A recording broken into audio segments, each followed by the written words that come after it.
Western film has been around since the beginning of the 20th century. The genre was popularized by the short film The Great Train Robbery in 1903, a silent Western film directed by Edwin S. Porter.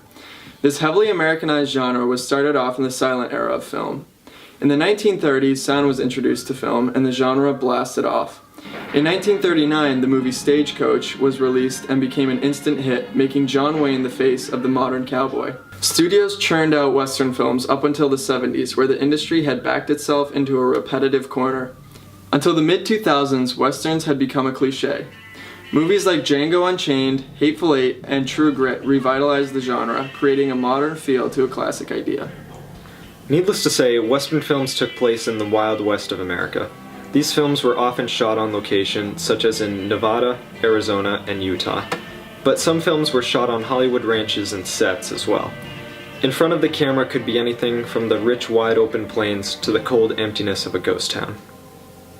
Oftentimes, the plot of a Western includes the unrest in the frontier. The films usually include heists, murder, and other heinous crimes.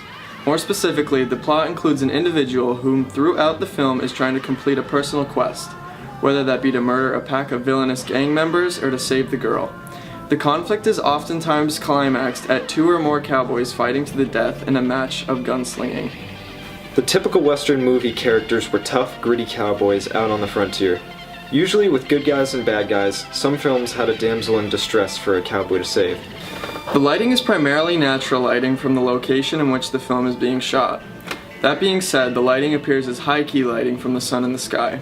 But during night scenes, when a light source isn't naturally present, the subject is often lit by a low-key light source, such as a campfire or lantern.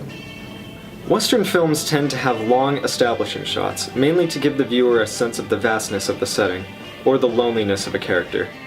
These long shots are also cut with quick action close-ups, giving the viewer a sense of fast-paced action and a claustrophobic mindset. Music in the Western genre usually consists of Western folk music as well as woodwind instruments and chorus-style arrangements. The music is a key point in Westerns to accent and build tension in the scene. A lot of ambient sounds are used to push the viewer further into the setting the characters are living in. Western movies are notorious for their warm, orangish tones. Also known generally as sepia, the orange look originated from the natural color early-style film had. But it also gives the viewer a sense of heat or warmth in the setting. One problem with the Western genre is that the setting throughout the genre is very similar. Another problem is that films of this genre can be culturally insensitive towards Native and African Americans, depicting them as slaves and savages. Finally, the genre contains many stereotypes, creating false ideas of the late 1800s and the people of that era.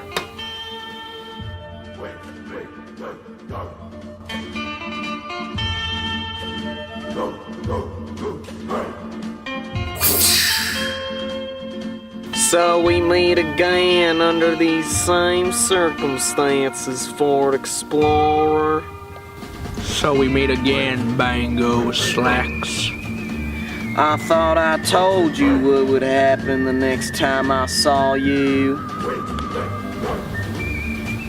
So what now?